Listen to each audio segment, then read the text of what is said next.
여러분들, 운동하기 싫으시죠? 저도 그렇습니다.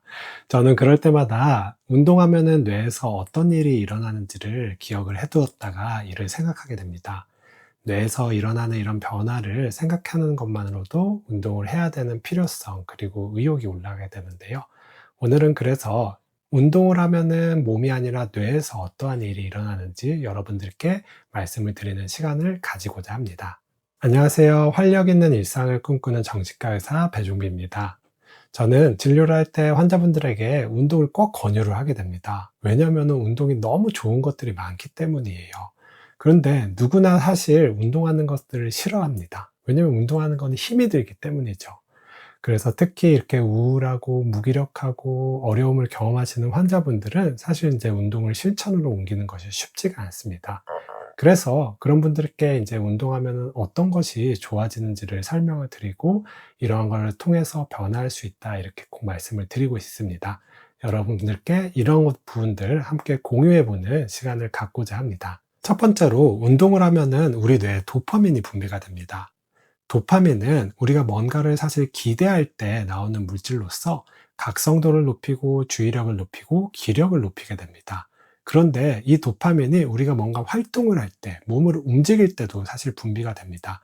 그래서 운동을 하게 되면은 실제로 이런 도파민 분비가 일어나게 되고 우리의 각성도, 주의력, 기력이 올라가게 됩니다. 실제로 한 연구에 따르면은 운동을 한 뒤에 어떤 인지기능 검사를 했더니 이런 인지기능 검사 결과가 좋아지는 것이 나타났습니다. 그리고 실제로 운동을 하고 나면은 뭔가 주의력도 이제 같이 올라가야 되는 것이 관찰이 되었고요. 많은 분들이 운동하면 느끼겠지만 실제로 전반적인 에너지 레벨이 올라가게 됩니다. 그렇기 때문에 운동은 이런 도파민 분비를 유발을 해서 우리의 각성도, 주의력, 기력을 높이는 참 좋은 활동이라고 할 수가 있습니다. 그래서 내가 어떤 활력 있는 삶을 살기 위해서 조금 이런 도파민이 어느 정도 수준 유지가 되기를 원한다고 한다면은 이런 운동을 주의적으로 하는 것이 큰 도움이 될 수가 있습니다.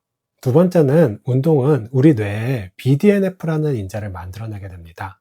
BDNF는 뇌 유래 신경 성장 인자로서 우리 뇌에 있는 신경세포의 성장, 그리고 회복, 유지에 아주 중요한 역할을 한다고 합니다. 쉽게 말하자면은 우리 뇌의 비료와 같은 역할을 하는 것이죠. 비료가 있어야지 사실 어떻게 보면 식물이 자라듯이 우리의 신경세포들은 이 BDNF라는 인자가 있어야지 회복이 되고 유지가 되고 성장이 되게 됩니다. 이 BDNF는 사실 이제 우울증의 치료에 굉장히 중요하게 되는데요. 우울증 환자분들이 이런 우울감이 낫고 회복이 되는 과정 중에서 이런 항우울제가 BDNF를 만들어내기 때문에 이런 항우울 치료 효과가 있다고 합니다. 그런데 운동이 마치 항우울제처럼 BDNF를 만들어내서 우리 뇌가 성장하고 좋아지고 회복이 되는데 중요한 역할을 하게 되는 것이죠. 이 BDNF는 사실 막 아주 과한 운동까지 하지 않아도 적당량의 운동만으로도 분비가 잘 된다고 합니다. 그렇기 때문에 우리가 꾸준히 운동을 하면은 뇌의 비료 역할을 하는 BDNF가 만들어지고 우리 뇌가 더 잘 성장하고 회복되고 유지가 될 수 있다 말씀을 드리고 싶습니다. 세 번째는 신경세포의 인슐린 민감도가 증가를 하게 됩니다. 인슐린 민감도는 사실은 대사질환에서 중요하게 되는데요. 인슐린에 얼만큼 잘 반응하는 정도를 의미를 하게 됩니다. 인슐린이 사실 이런 대사 건강뿐만 아니라 우리 뇌 건강에도 굉장히 중요하다는 것이 밝혀지고 있습니다. 실제로 최근에는 이런 알츠하이머병을 제3의 당뇨병이라고 이야기를 하기도 합니다.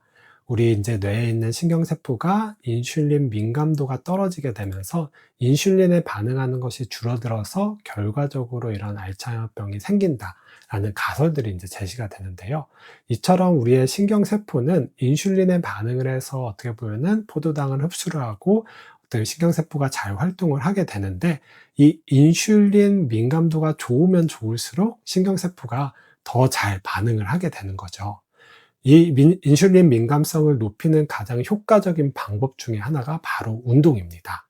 근력 운동은 사실 이제 근육의 인슐린 저항성을 낮추는 데 효과가 있다고 하고요. 그리고 운동은 우리 여러 몸 그리고 뇌에도 이런 인슐린 민감도를 높여서 같은 양의 인슐린에도 불구하고 우리 신경세포가 이를 잘 활용을 해서 더 어떻게 보면은 활력 있게 효율적으로 신경세포들이 활동할 수 있는데 도움이 될 수가 있는 것이죠.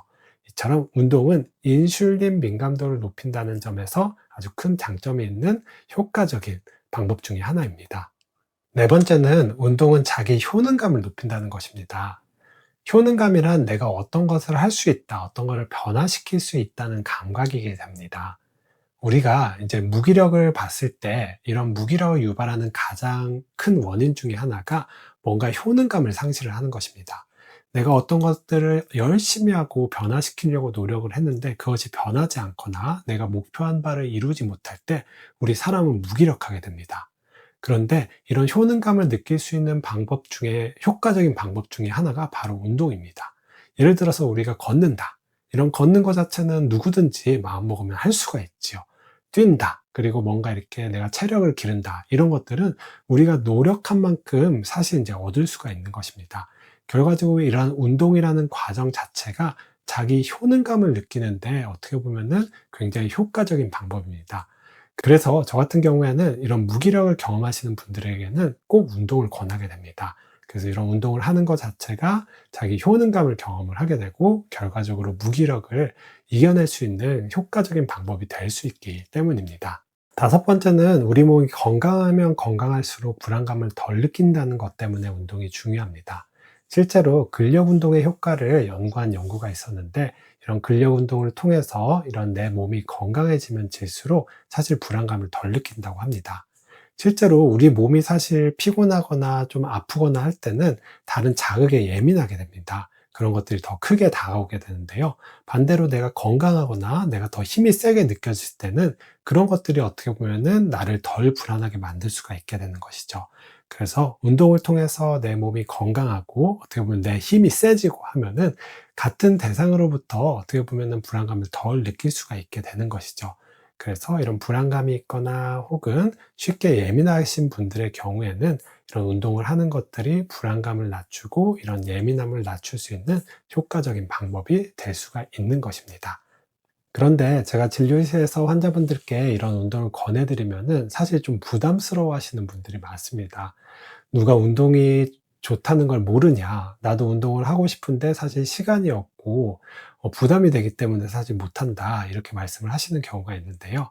제가 여기서 말씀을 드리고 싶은 거는 많은 분들이 운동에 대해서 너무 큰 부담감을 가지고 있는 것입니다. 운동을 우리가 보통 이렇게 막 몸에서 땀이 나고 막 숨이 찰 정도를 해야지 운동이라고 생각을 하는 경우들이 있는데요. 실제로 이런 다양한 연구들을 보면은 이런 운동이라는 것의 정의가 우리가 생각하는 것보다 사실 조금 가벼웠습니다. 그래서 보통 이제 중등도의 운동을 많이 연구를 했었는데요. 여기서 중등도의 운동은 심박수가 이런 1분에 뭐 120, 130 정도의 운동으로서 우리가 좀 빠르게 걷는다든지 그리고 계단을 천천히 오른다든지 이 정도의 강도의만의 운동으로도 우리 뇌에는 굉장히 좀 도움이 됐다고 합니다. 그렇기 때문에 우리가 좀 이제 운동에 대한 부담감을 좀 내려놓는 것이 필요합니다. 꼭 운동이라는 게 1시간, 2시간 연속해서 이어서 할 필요도 없고 숨이 찰 정도로 그리고 막 몸에 땀이 날 정도로가 꼭 운동이 아니라 가볍게라도 2-30분이라도 어떻게 보면은 약간의 뭐 숨이 찰 정도 그런 만한 정도의 활동만으로도 충분히 운동이 될 수가 있기 때문에 제가 이 정도 이렇게 말씀을 드리면 "아 그 정도는 제가 할 수가 있죠."라고 말씀하시는 환자분들이 많은데 좀 운동에 대한 부담감을 낮추고 좀 가볍게 먼저 시작을 해 보시는 거를 좀 강조를 드리고 싶습니다. 두 번째로 말씀을 드리고 싶은 거는 예전에 제가 한 영상에서도 말씀을 드리는 것처럼 섬엽을 속이는 것입니다. 섬엽은 우리가 이제 어떤 것을 할 때 어떻게 보면은 내 몸 상태가 그거를 할 만한 상태인지를 평가하는 기관이게 됩니다. 그렇기 때문에 이 섬엽이 예를 들어서 운동을 한다고 하면은 내 몸 상태가 운동을 할 수 있는 상태인지 운동을 하면은 내 몸이 얼마나 지치고 힘들지를 예측을 하게 됩니다.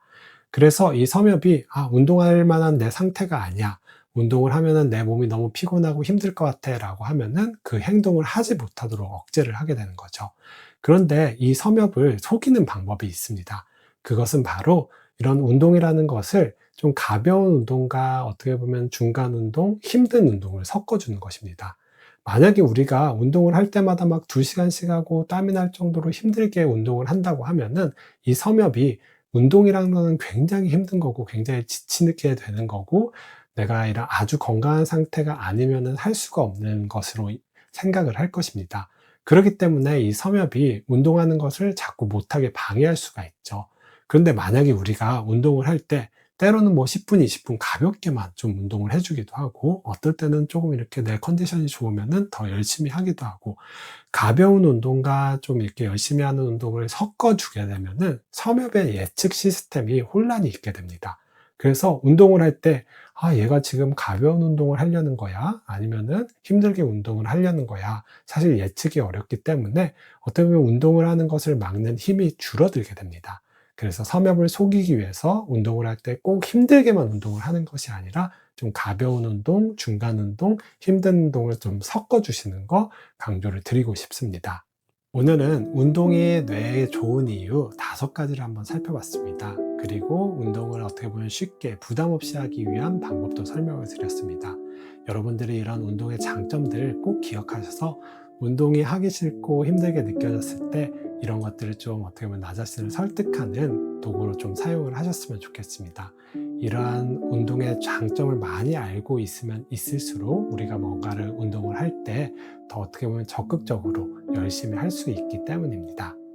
운동은 참 건강에 좋은 것 같습니다. 어떻게 보면 저 역시도 제 삶을 지키는데 아주 중요한 부분이 운동이라고 할 수가 있는데요.